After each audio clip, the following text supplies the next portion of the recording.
เพื่อจะเอามันไปใช้ในการลงงานพื้นฐาน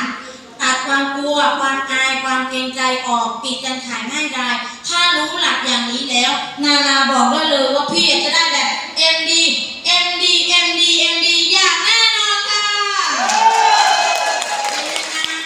สุดยอดไหมคะสุดยอดทีนี้โค้ชนาราก็ขอส่งต่อแต่เพียงนี้นะคะก็คิดว่ามันจะเป็น